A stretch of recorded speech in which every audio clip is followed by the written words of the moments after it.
আজকে আপনার রাজ্য সভাপতি তার বক্তব্য যে এটা ঠিক হয়ে গিয়েছে, একদিনের মধ্যেই এটার সমস্যা থেকে মানুষ মুক্তি পাবে। বিজেপি অফিসে যাওয়ার কথা, তারপরেও যদি সমস্যা থাকে রাজ্য সভাপতি বলেছেন। মমতা বন্দ্যোপাধ্যায় তিনি বলছেন আধার কার্ড সংক্রান্ত কোনো সমস্যা হলে মানুষ সরকারি দপ্তরে পৌঁছাবে, বিজেপি পার্টি অফিস। এটা তো কোথাও কোনো জায়গার জায়গা নয়, এটা তো একটা ফ্যাসিজম চলছে, এটা তার উদাহরণ। কি বলবেন? ঠিকই বলছেন মমতা বন্দ্যোপাধ্যায়, কারণ উনি তো একটা স্বাধীন রাষ্ট্রের রাষ্ট্রপতি বলে নিজেকে মনে করছেন। সমস্ত যুক্তরাষ্ট্রীয় ব্যবস্থার শিষ্টাচারকে তিনি ভেঙে দিয়েছেন, অস্বীকার করছেন, সাংবিধানিক সংস্থাগুলোর উপর আক্রমণ করছেন, মানুষের মধ্যে অযথা আতঙ্ক তৈরি করছেন। যেখানে কিছু ভুল বোঝাবুঝির কারণে সরকারের পক্ষ থেকে ক্লিয়ার করে দেওয়া হয়েছে আগামী 24 ঘন্টার মধ্যে পুরো যা সংশয় মানুষের মনে আছে সেটা মিটে যাবে, কোথাও কোনো সমস্যা হবে না। বিজেপি নাগরিকত্ব দেবার পার্টি, নাগরিকত্ব কেড়ে নেওয়ার পার্টি নয়। মানুষকে ভয় দেখিয়ে আতঙ্ক তৈরি করে জ্বলন্ত সমস্যা থেকে দৃষ্টি ঘোরানোর চেষ্টা নয়। সুতরাং আমাদের কর্মীরা, আমাদের দলের কর্মীরা উদ্বাস্তুদের নাগরিকত্ব দিতে, ভারতবর্ষের নাগরিকদের ভারতে রাখতে বদ্ধপরিকর। তারা তাদের সঙ্গে সম্পর্ক রাখবে। যারা আমাদের অফিসে আসবেন, রাজনৈতিক দলের কর্মীর কাজ কি? এটাই তো কাজ। চাল পাচার করে বিদেশে পাঠিয়ে দেওয়া তো কাজ নয়, তো সেই কাজই করবে। ঠিকই বলেছেন। মমতা বন্দ্যোপাধ্যায় একটা আজকে মন্তব্য করেছেন যে আধার কার্ড যদি বাতিল হয় তাহলে রাজ্য সরকার নাগরিক পরিচয়পত্র দেবে। একটা রাজ্য ভারতীয় যুক্তরাষ্ট্রীয় ব্যবস্থা এরকম দিতে পারে আদৌ? যদি দেশে ঠিকঠাক আইন কানুন থাকতো, যদি আজকে কংগ্রেসের সরকার দিল্লিতে থাকতো, এরপরে পশ্চিমবঙ্গে তৃণমূল কংগ্রেস সরকারটা টিকে থাকতো না। আমরা নীতিগতভাবে, রাজনৈতিক অবস্থানগতভাবে কোনো নির্বাচিত সরকারকে 356 ধারা প্রয়োগ করে ভেঙে দেওয়ার পরিপন্থী। কিন্তু আবার বলছি, কেন্দ্রে নরেন্দ্র মোদী সরকারের পরিবর্তে আজকে যদি অতীতের ইন্দিরা গান্ধীর সরকার, রাজীব গান্ধীর সরকার, নরসিমহা রাওয়ের সরকার থাকতো, আজকে বিকেলের পর এই রাজ্যে এই সরকারটা থাকতো না। সুমিত্রা, আজকে রেখা শর্মা জাতীয় মহিলা কমিশনের চেয়ারপারসন, তিনি সন্দেশখালী গিয়েছিলেন এবং তারপরে তিনি মমতা বন্দ্যোপাধ্যায় রাজ্যের মুখ্যমন্ত্রীর পদত্যাগ দাবি করেছেন এবং প্রেসিডেন্ট রুল এই বিষয়ে সওয়াল করেছেন। দেখুন, তার অবজারভেশন তিনি রাজ্যপালকে জানাতে পারেন, রাষ্ট্রপতিকে জানাতে পারেন। তিনি তার প্রতিক্রিয়া আপনাদের সামনে জানিয়েছেন। এটি একটি স্বতন্ত্র স্বাধীন সংস্থা, তারা তাদের মতামত জানিয়েছে। এ নিয়ে আমাদের নতুন করে কিছু বলার নেই। আমি তো বলছি আমাদের দলের দলীয় অবস্থান, 356 ধারা প্রয়োগ, রাষ্ট্রপতি শাসনের ক্ষেত্রে কি আছে। এবার তিনি যারা সংবিধানের রক্ষাকর্তা, সংবিধানের দায়িত্বে যারা আছেন, সাংবিধানিক বডিজ যেগুলো আছে, তাদের জানাবেন। এবার তারা যখন সিদ্ধান্ত নেবে তখন আমরা আমাদের বক্তব্য রাখবো। কিন্তু এখানে তৃণমূলের যেটা বক্তব্য যে সন্দেশখালী নিয়ে জাতীয় মহিলা কমিশন এমন বক্তব্য রাখছেন, তাহলে মণিপুরে যে দীর্ঘ সময় অগ্নিগর্ভ পরিস্থিতি, এতদিন তো প্রধানমন্ত্রীর পদত্যাগ করে দেওয়া উচিত ছিল। মণিপুরের অগ্নিগর্ভ পরিস্থিতির কারণ কি ভারতবর্ষের প্রত্যেকটা মানুষ জানে, মণিপুরের মানুষই জানে। কোনো দায়িত্বশীল রাজনৈতিক দল মণিপুর নিয়ে এরকম একটা স্পর্শকাতর বিষয় নিয়ে, উত্তর পূর্ব ভারতের বিভিন্ন রাজনৈতিক সামাজিক জটিলতা নিয়ে এ ধরনের মন্তব্য করে না। অতীতে কংগ্রেসও কোনোদিন করেনি, আর বিরোধী থাকা অবস্থানকালীন বিজেপিও কোনোদিন করেনি। সুতরাং ভারতবর্ষ মোটামুটি যারা পক্ষে এবং বিপক্ষে, যারা দেশটাকে চালায়, তারা এই নিয়ে কোনো বক্তব্য রাখছেন না। অভিষেক বন্দ্যোপাধ্যায় আজকে ফের একবার কেন্দ্রীয় বরাদ্দ থেকে ওই বিষয়টা নিয়ে সওয়াল করেছেন। তার বক্তব্য হচ্ছে দিল্লি থেকে আসবে কথায় কথায় একটা করে সেন্ট্রাল টিম, কথায় কথায় রেড। আজ রেড করুক, মানুষের টাকা আটকে রাখা যাবে না। একদম ঠিক কথা, মানুষের টাকা আটকে রাখা যাবে না। আর মানুষের টাকা যারা খরচা করেছে সেই হিসাবটাও আটকে রাখা যাবে না। টাকার হিসাব দিতে হবে। কেন্দ্র টাকা দেওয়ার জন্য তৈরি, কিন্তু মানুষের টাকা যারা খরচা করেছেন, আত্মসাৎ করেছে, তার হিসাবটা দিতে হবে। আর যারা লুট করেছে সেই টাকাটা ফেরত করাতে হবে, টাকা পাওয়া যাবে। এটা কি সন্দেশখালীর এই ভয়াবহ পরিস্থিতি, তার জেরে শাসক দলের না, অনেক দিন ধরেই তো বলছেন 5 লক্ষ লোককে নিয়ে দিল্লি যাবেন। আমরাও তো অপেক্ষা করে আছি, 5 লক্ষ লোক এখান থেকে দিল্লি গেলে রাস্তাঘাটে ভিড় কমবে, কি যানজট তৈরি হবে সেটা দেখার জন্য। এটা কি নজর ঘোরানোর জন্য অভিষেক বন্দ্যোপাধ্যায়? পশ্চিমবঙ্গের মানুষ বোকা নয়। মানুষকে একটা রাজনৈতিক সচেতন না মনে করার কোনো কারণ নেই। যারা 34 বছরের বাম শাসন, পৃথিবীর ইতিহাসে এরকম চলে গেছে এরকম কোনো দৃষ্টান্ত নেই। পৃথিবীর ইতিহাসে এমন কোনো দৃষ্টান্ত নেই যে একটা কমিউনিস্ট হেজিমনিকে ভোটের মধ্যে দিয়ে সরিয়ে দিয়েছে সেই রাজ্যের মানুষ। এই দৃষ্টান্ত পশ্চিমবঙ্গে আছে। যে রাজ্যের মানুষ দুর্বল তৃণমূলের সাংগঠনিক পরিস্থিতিতে দোর্দণ্ড প্রতাপ সিপিআইএমকে শুধুমাত্র ভোটের নিরিখে সরিয়ে দিয়েছে, এবং তার রাজ্যের মুখ্যমন্ত্রী নিজের কেন্দ্রে একজন রাজনীতিতে সদ্য প্রবেশ করা এক ভদ্রলোকের কাছে তিনি পরাজিত হয়েছেন, এটা মানুষের সচেতনতার কারণে। মানুষকে অচেতন মনে করার কোনো কারণ নেই। শুভেন্দু অধিকারীর সন্দেশখালী যাওয়া নিয়ে হাইকোর্টে যে আইনজীবী মামলা করেছিলেন তাকে পদে পদে হেনস্থা করা হচ্ছে, এমনটাই তিনি হাইকোর্টে জানিয়েছেন। মানে এটা কোন ধরনের গণতন্ত্র যে শুভেন্দু অধিকারীর আইনজীবী তিনি শুভেন্দু অধিকারী সন্দেশখালী যাওয়া নিয়ে মামলা করেছেন, তার অভিযোগ তারপর থেকেই পুলিশ তাকে পদে পদে হেনস্থা। এটা তো অত্যন্ত স্বাভাবিক বিষয়।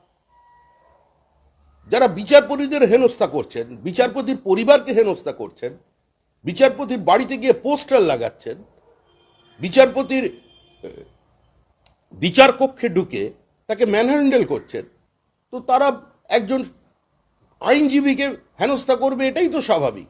এটাই তো পশ্চিমবঙ্গের প্রকৃত চিত্র।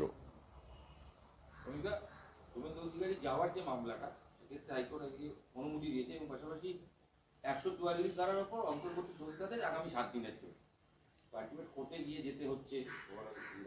প্রতিবারই তো কোর্টে যেতে হচ্ছে। সন্দেশখালী এখন সংবাদ শিরোনামে, শুধু এই রাজ্যে নয় দেশে। তো সেই কারণে সেখানে শুভেন্দু অধিকারী যেতে পারবেন না, পুলিশ তাকে বাধা দেবে, এটা স্বাভাবিক বিষয়। কারণ শুভেন্দু অধিকারী সাধারণ মিটিং মিছিল জনসভা করতে হলে তাকে হাইকোর্ট থেকে অনুমতি নিয়ে আসতে হচ্ছে। যে বিরোধী দলনেতা সংসদীয় গণতন্ত্রে যার জায়গা মুখ্যমন্ত্রীর পরেই, সে যদি বিনা বাধায় পশ্চিমবঙ্গের সমস্ত জায়গায় যেতে না পারেন, তাহলে এ রাজ্যের সাধারণ মানুষ কোথায় আছেন? মানুষের গণতান্ত্রিক মৌলিক অধিকারগুলো কোথায় আছে? অভিষেক বন্দ্যোপাধ্যায় একটা চমকপ্রদ কথা বলেছেন। মমতা বন্দ্যোপাধ্যায় বলেছে, আমরা 5 বছরের মধ্যে এমন বাংলা তৈরি করব যে দিল্লির নেতারা ঘটি বাটি নিয়ে বাংলায় ভিক্ষা চাইতে বাধ্য হবে। ঘটি বাটি নিয়ে ভিক্ষা চাইবে দিল্লির নেতারা। 5 বছরে এমন বাংলা তৈরি করবেন মমতা বন্দ্যোপাধ্যায়। তো আনন্দের খবর, বাঙালি হিসেবে আমার গর্ব হবে। নেতারা ঘটি বাটি নিয়ে আসবে কিনা জানি না, অন্তত যে 60 লক্ষ পরিযায়ী শ্রমিক এখান থেকে চলে গেছে, আর যে 14,60,000 ছেলে মেয়ে শুধু বেঙ্গালুরুতে চাকরি করছে, ওরা যদি রাজ্যে ফিরে আসতে পারে, তাহলে এর থেকে আনন্দের সংবাদ আর কি হতে পারে? আমরা তো তাকিয়ে আছি সেই দিনের জন্য।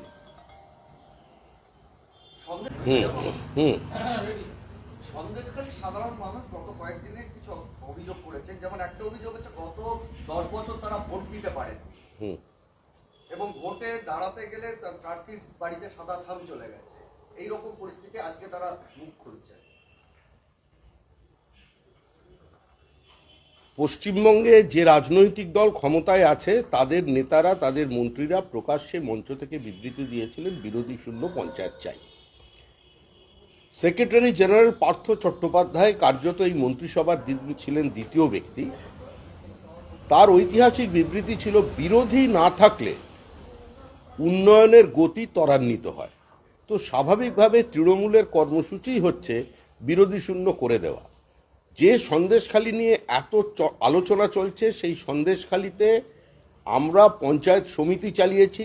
যে বিকাশ সিংকে পুলিশ গ্রেপ্তার করেছে, তার স্ত্রী স্বপ্না খণ্ডিত আদিবাসী সম্প্রদায়ভুক্ত, তিনি ওই পঞ্চায়েত সমিতির সভাপতি ছিলেন। তো এখন এই পরিস্থিতির মধ্যে দাঁড়িয়ে সন্দেশখালীতে ভোট নেই, সন্দেশখালী 1-এ নেই, 2-এ নেই, পঞ্চায়েতে নেই, সমিতিতে নেই, জেলা পরিষদে নেই। যারা প্রার্থী দিয়েছিলেন, দেওয়াল লিখেছেন, তাদের বাড়ি ভেঙে দেওয়া হয়েছে, বিভিন্ন জায়গায় গিয়ে গ্রেপ্তার করা হয়েছে। সন্দেশখালীর বহু বিজেপি কর্মী এখন অন্ধ্রপ্রদেশে, হরিয়ানায় এবং নয়ডায় তারা পরিযায়ী শ্রমিকের কাজ করছেন।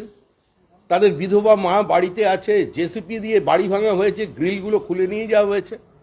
আপনি আপনার নিউ টাউনে দেখুন, সেখানে সন্দেশখালীর ছেলেদের খুঁজে পাবেন, তারা সেখানে কর্মরত।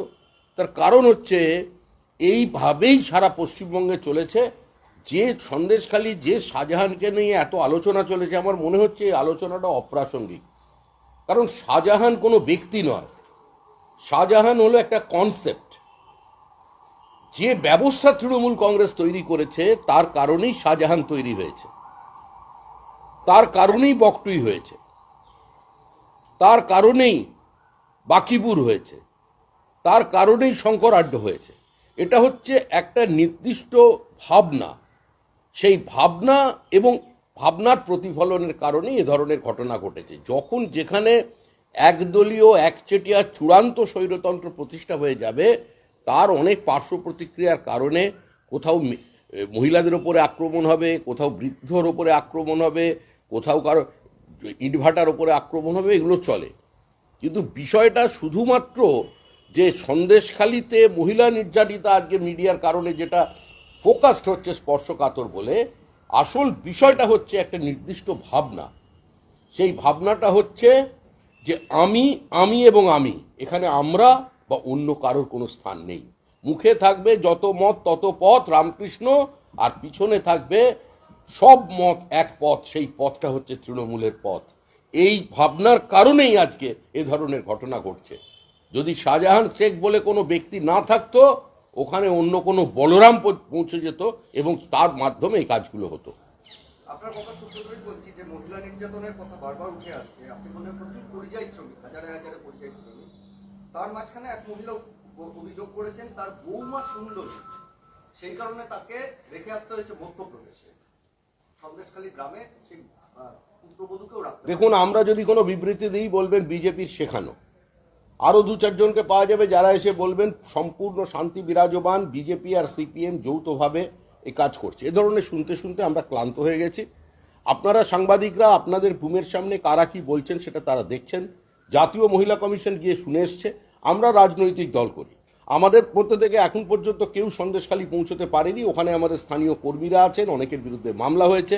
50 জনের বেশি বিজেপি কর্মীর ওপরে মামলা হয়েছে যারা সন্দেশখালীর বাসিন্দা নয়, এমনকি সন্দেশখালী 2 নম্বর ব্লকের বাসিন্দা নয়, তাদের মামলা হয়েছে। এই অবস্থায় দাঁড়িয়ে আজকে আমাদের বিরোধী দলনেতা মহামান্য আদালতের বদান্যতায় তিনি কালকে সন্দেশখালী যাচ্ছেন। ওইখানে গিয়ে শুভেন্দু অধিকারী যেটা দেখবেন এবং তিনি যেটা বিবৃতি দেবেন, ওটাই হবে পার্টির বর্তমান অবস্থান। আধার কার্ড ইস্যু নিয়ে প্রধানমন্ত্রীকে চিঠি দিলেন মুখ্যমন্ত্রী এবং হস্তক্ষেপ দাবি জানালেন যে অন্যায়ভাবে এভাবে আধার বাতিল হচ্ছে। কোথাও কোনো আধার বাতিল হয়নি। যে সংশয়, যে ভুল বোঝাবুঝি, যে কমিউনিকেশন গ্যাপ তৈরি হয়েছিল, সেটা 24 ঘন্টার মধ্যে ঠিক হয়ে যাবে, এটা বলা হয়েছে। এবং বিজেপি বা ভারত সরকার আলাদা অবশ্যই দুটো, এখানে তৃণমূল আর পশ্চিমবঙ্গ সরকার নয়। সরকার সরকারের কাজ করবে, পার্টি পার্টির কাজ করবে। বিভ্রান্তি দূর করবার জন্য আমাদের পার্টির কর্মীরা যাদের সমস্যা হয়েছে তাদের কাছে যাবেন, তারা যদি আসেন সহায়তা করবে। এবং সরকার মানুষের নাগরিকত্ব রেখে দিতে বদ্ধপরিকর। তবে আবার বলছি, এ রাজ্যে এনআরসির প্রয়োজন আছে এবং এনআরসি হবেই, সিএ হবেই। যদি কেউ বাধা দেয় সেই বাধা গুঁড়িয়ে দিয়ে হবে, কারণ এটা মানুষ চাইছে, রাজ্যটা ধর্মশালা নয়। প্রধানমন্ত্রীকে চিঠি দেওয়া হলো, প্রধানমন্ত্রী হস্তক্ষেপ চেয়ে। প্রধানমন্ত্রী যদি মনে করেন তিনি হস্তক্ষেপ করবেন, কিন্তু সরকারি বিষয়। রাজ্যের মুখ্যমন্ত্রী প্রধানমন্ত্রীকে চিঠি দিতেই পারেন, প্রশাসনিক ব্যাপার, দুজন প্রশাসনিক প্রধানের মধ্যে বিষয়। এ নিয়ে আমাদের কিছু বলার নেই। শুভেন্দু অধিকারী বলছেন যে এটার নেপথ্যে কোনো রাজনৈতিক চক্রান্ত থাকতে পারে। এই যে শুভেন্দু অধিকারী বিরোধী দলনেতা এবং তিনি পরিষদীয় রাজনীতিতে বিজেপির একমাত্র মুখ, পরিষদীয় রাজনীতি বিধানসভায়। এবং তিনি যখন যেটা বলেছেন সেটাই পার্টির অবস্থান। এ নিয়ে নতুন করে কিছু বলার প্রয়োজন নেই।